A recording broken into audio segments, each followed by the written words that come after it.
네, 반갑습니다. 이번 시간에도 저번에 이어서 한반도 대설 유형에 대한 시리즈 2탄을 준비했습니다. 저번 시간엔 서울에서 한랭 종관 저기압에 대한 강의를 해봤는데요.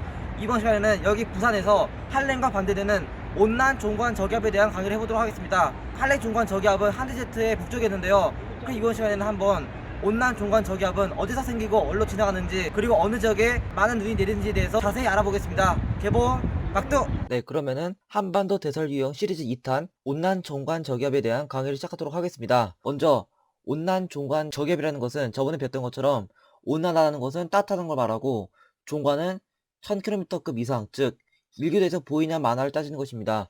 그 다음에 저기압은 주변보다 기압이 낮은 곳을 말하기 때문에 온난 종관 저기압의 뜻은 바로 일기도에서 보이는 따뜻한 저기압 시스템을 말합니다. 온난 종관 저기압의 경로 및 과정을 보자면은, 온난 종관 저기압도 한랭 종관 저기압처럼 중국 내륙에서 발달한 저기압인데, 문제는 이 저기압은 당초 한랭 종관처럼 일로 지나가는 게 아니라 쭉 남쪽인 남해안을 지나가게 됩니다. 즉 중국 내륙에서 저기압이 발달하고, 중요한 것은 바로 한대제트인데요. 한대제트 남쪽에 지나가고 있어서 상당히 따뜻한 성질을 갖고 있기 때문에 우리는 이거를 온난 종관 저기압이라고 한 것입니다. 한대제트 남쪽으로 지나가고 저기압이 남부나 혹은 남해상을 통과하기 때문에 상당히 따뜻한 성질을 갖고 있습니다. 저기압이 남부지방 지나갈 때는 초창기에는 한반도 지역으로 동풍이나 북동풍이 불게 되고, 그 다음에는 저기압이 지나가면서 그 후면으로 차가운 서풍이 불게 되는 게 온난 종관 저기압의 특징입니다. 게다가 온난 종관 저기압의 또 다른 특징은 바로 낮은 수상당량비인데요.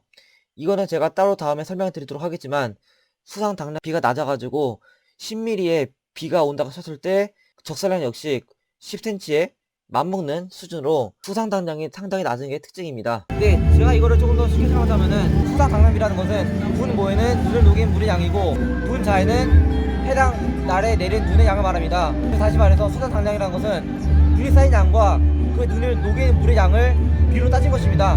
그래서 만약에 수상당량이 크게 되면은 적은 양의 비로도 더 많은 눈이 내릴 수 있는 것이고, 반대로 그렇게 되면은 비 1mm가 눈을 채취해가지고 눈의 무게가 더 무거운 영향이 있습니다. 따라서 겨울철에는 수상당량을 가지고 겨울철에 적설을 예보하는데 아주 중요하게 쓰고 있습니다. 그러면은 온난 종관 저기압이 시작할 때 어느 지역에 비가 오고 어느 지역에 눈이 올까요? 온난 종관 저기압의 특징은 하층에는 차가운 공기가 존재하지만 850헥토파스칼에서 중상층으로 온난한 공기가 유입되는 게 특징인데요. 이때 공기가 너무 온난해져가지고 영도 등호선을 북쪽으로 끌어올림에 따라 눈과 비가 갈리는 경향이 강합니다. 저기압의 북동쪽과 동쪽에서는 따뜻한 남동풍이 부는 반면에 저기압의 서쪽 그리고 북쪽에서는 차가운 서풍이 불어가지고 온난한 공기로 인해서 이쪽 지역에서는 비가 오고 북쪽에서는 눈이 오는 경우가 많습니다. 네, 제가 이거를 조금 더 쉽게 설명하자면은, 저번에 배웠던 한랭 종관 저기압은 한대제트 북쪽에서 생겨가지고 상당히 차가운 성질을 갖고 있었는데요. 지금 배우고 있는 온난 종관 저기압은 한대제트 남쪽에서 생기기 때문에 상당히 온난한 성질을 갖고 있습니다. 그래서 온난 종관 저기압은 눈과 비가 갈리는 경우가 많고, 제가 있는 이곳 부산 같은 남쪽에서는 비가 오는 경우가 잦은 저기압입니다. 그래서 온난 종관 저기압은 다른 저기압보다는 눈과 비가 갈리기 때문에 적설 예보가 상당히 어려운 경향이 있습니다. 그리고 온난 종관 저기압의 강투 특징은, 저기압의 전면인 동풍이 불 때는 정적으로 눈과 비가 내리지만, 반대로 저기압이 지나가면서 후면으로 차갑고 건조한 바람이 불게 되면은 강수가 종료되는 경향을 갖고 있습니다.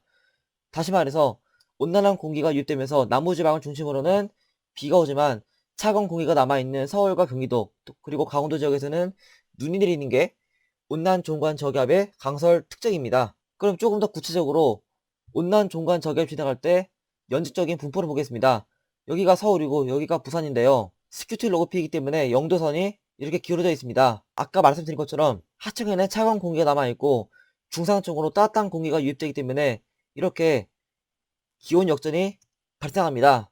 즉 대기가 굉장히 안정하다는 성질을 갖고 있고, 그리고 저기압이 남해상을 지나가면서 남부지방 중심으로 더 많은 수증기가 유입되기 때문에 포화층의 두께 역시 부산 지역이 서울보다 더 두꺼운 경우가 많아서 부산 지역에서는 서울보다 강수량은 더 많지만 적설량은 없는 경우가 많습니다. 즉 다시 말해서 이쪽 남해안 지역을 중심으로는 강수량이 많지만 다 비가 오고, 서울과 경기도, 강원도 지역에서는 강수량 자체는 적지만 눈이 내려가지고 피해가 조금 더 심한 경향이 많습니다. 네, 저는 현재 부산 앞바다에 나왔습니다. 제가 지금 여기 동해에 온 이유는 온난 정관 저기압이 바로 이 위로 시작하기 때문입니다.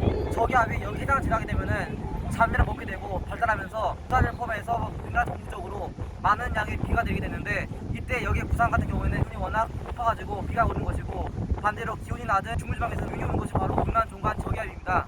따라서 제가 있는 이곳 바다 위에서 잔매를 먹으면 수증기가 통과할 때 더욱더 발달하면서 남동풍이 여기 부산에 불기 때문에 이곳에서는 다른 쪽보다는 더 만약에 강수가 있지만 적설량은 없는 것이 온난 종간 저기압의 특징인데, 만약이라도 한계가 남아서 남동풍이 불 때 한계가 있게 되면은 부산을 제외한 다른 경남 쪽에서는 많은 눈이 내릴 수 있어가지고 온난 종간 저기압이 예보할 때는 당시 한계가 얼마나 남아있느냐가 가장 중요합니다. 그동안 저는 서울과 부산을 오가면서 다양한 주제로 촬영을 했었습니다. 저는 이제 오늘로써 4년간의 부산 생활을 끝내고 이제 서울로 올라가는 대회에 따라 이제 지금 이 촬영이 부산에서의 마지막 촬영이 되었습니다. 그동안 이제 부산에서 안 촬영했지만 이제 앞으로는 서울에서만 촬영하도록 하겠습니다. 감사합니다. 네, 참고로 말씀드리자면은 저는 몇 시간 전만 해도 부산에 있었는데요. 지금 제가 있는 서울에서는 온난 종간 저기압이 통과하면은 보통 눈이 오는 게 당연하지만 최근 들어서 눈이 아니라 비가 오는 추세가 더 많아지고 있습니다. 그 이유는 지구 온난화로 인해서 서울의 평균 온도가 올라감에 따라 눈과 비가 갈리는 경계선이 좀 더 북쪽으로 올라가면서 제가 있는 서울을 포함한 강원도나 경기도 일대에서도 눈이 아니라 비가 내리는 경우가 많습니다. 그 외에도 12월이나 1월달이 아니라 2월달에도 온난 종간 저기압 통과하면은 여기 서울에서도 눈이 아니라 비가 오는 경우가 많아서, 만약에 앞으로도 지구 온난화가 더 심해져가지고 서울의 평균 온도가 더 올라가게 되면은 앞으로 온난 종간 저기압에 의한 강수를 더 이상 기대할 수가 없게 됩니다. 그럼 이번에는 온난 종간 저기압의 사례입니다. 조금 오래되었지만 2011년 2월 26일부터 27일 날 저기압이 남해상을 지나가면서 우리나라를 포함해서 중국에도 상당히 많은 눈과 비가 내렸습니다. 이때 한대지대의 위치는 연해주 지역으로 굉장히 북쪽에 위치하고 있었고, 온난 종간 저기압의 경로는 중국 내륙에서 발달해서 서해상을 지나간 후에 갑자기 남동진하여 목포해상에 상륙하였고, 목포에 상륙한 저기압은 부산 지역으로 빠져나갔습니다. 이때 한대지대가 너무 북쪽에 있었고 영도 등호선이 평양 지역에 위치함에 따라 우리나라 전역에서는 다 비가 내렸지만, 제가 그때 살았던 중국 다롄을 포함해서 베이징, 압록강과 두만강 부근에서는 상당히 많은 눈이 내렸습니다. 당시 보시면은 저기압의 위치는 목포 앞바다에 상륙하였는데 우리나라 전역으로 상당히 많은 강수가 있었고, 남동풍과 남풍에 의해서 풍상 측인 지리산 지역에서는 많은 비가 내렸지만, 반대로 영도선이 너무 북쪽에 위치하면서 기온이 너무 높았기 때문에 산간 지역인 강원도 산간과 가평 일대를 제외하고는 다 비가 내려서 적설량은 아예 없었습니다. 이것이 바로 온난 종간 저기압의 사례였습니다.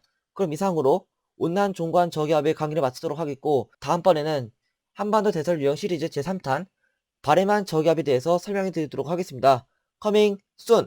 그동안 저는 서울과 부산을 오가면서 다양한 주제 찍었다고 말씀드렸는데요. 이제는 제가 부산에서의 4년간의 대학 생활을 모두 마치고 서울로 아예 올라옴에 따라 더 이상의 부산 지역 촬영은 없을 것입니다. 그럼 저는 이제 앞으로 대학생이 아니라 대학원생으로서 조금 더 나은 질, 그리고 조금 더 전문화된 지식을 가지고 계속 강의를 하도록 하겠습니다. 앞으로도 잘 부탁드리면서 이번 강의를 마치도록 하겠습니다. 이번 주제는 온난 종간 저기압이었고, 다음번 시리즈는 한반도 대설 유형 시리즈 3탄 바레만 저기압입니다. 구독과 좋아요 눌러주시면 감사하겠습니다. 감사합니다.